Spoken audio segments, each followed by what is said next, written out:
That lasted for about, I'd say, 3 months. I was on the run.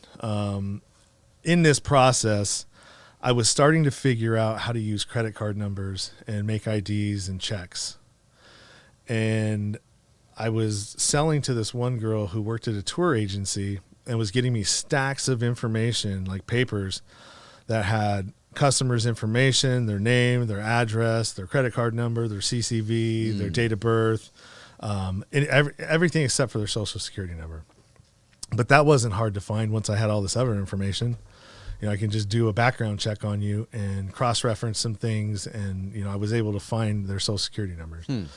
I had so much information that I was trying to figure out how to do Western Union wire transfers for, like, at that you can do $999 at that point in time. That was around I would say 2003, 2004.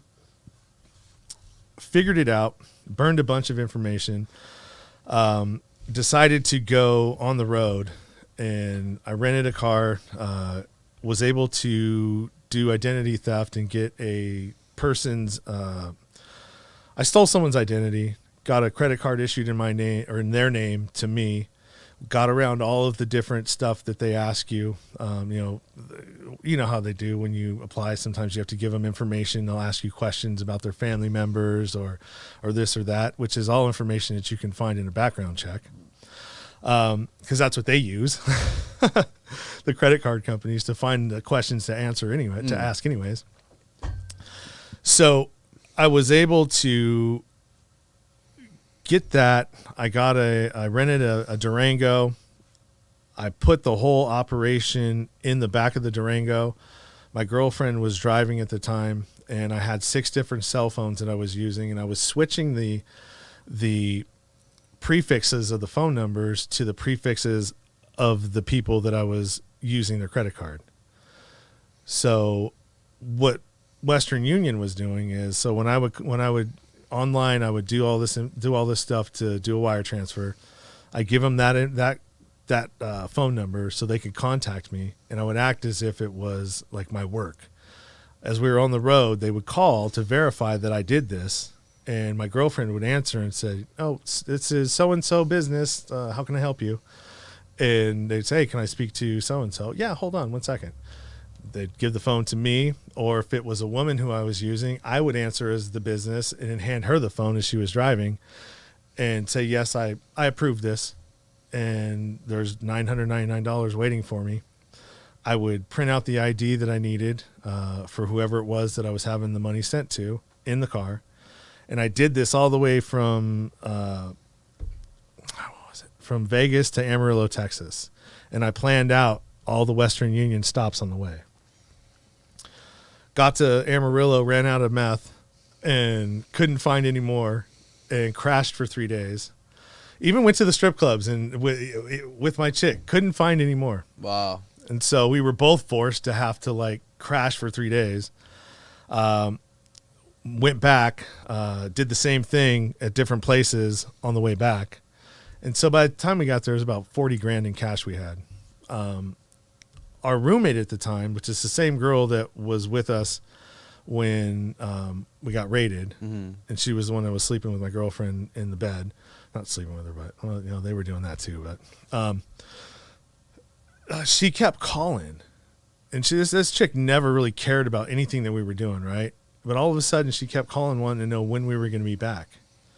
And so I was like, dude, there's something wrong here. She never does, and I'm gonna go and stash the money before we go back to the pad.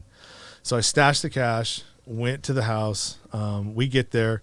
Her friend Steve is there, and this other dude. And what ended up happening is Steve was a hang-around for the Hells Angels, and he's like one of these, you know, dudes that's trying to, you know, it's a hang-around. He's trying to get into the club, right? So he tells them that we're coming back with a bunch of drugs and all kinds of stuff, trying to make his stripes with this dude. We get there. I don't think anything of it. We start getting high because I hadn't been high in like 3 days now, 3-4 days. Start getting high. The dude pulls out a gun, puts it on his lap, and I'm like, dude, what are you doing? Put that away. He's like, you don't understand. Get on the ground. You're being taxed. And I'm like, what? all right. He separates me and my girlfriend. Our stories match. And I'm thinking to myself, I'm like, dude, I got to get this dude out of my house. How can I fucking get this guy out of the house? And I'm like, hey, you know what, dude? You're kind of stupid for what you're doing. I'm like, come over here. Come look at what I'm really doing. And I started showing him some of the stuff that I was working on. And I said, if you really want to make some money, you'll not do what you're doing right now and join me and we can partner up and I'll show you how to make some real money. And he bought it. And so I sent him off with a Cannondale fucking mountain bike and some fireworks I got in, where's that place called? New Mexico on the way back. And once I got rid of him, the only thing that was on my mind is I was going to kill this dude now. And I went and bought a shotgun. Like 2 days later, I made the ID and everything else I needed to. Bought the shotgun at a Big Five. Waited the time. Where I screwed up was I was cheating on my girlfriend this whole time. There was this girl that I wanted to sleep with, and we went and rented a hotel room. And I think she knew what I was doing, but since I was supplying all the drugs and I was, you know what I mean, the money and everything else, she was just kind of putting up with it.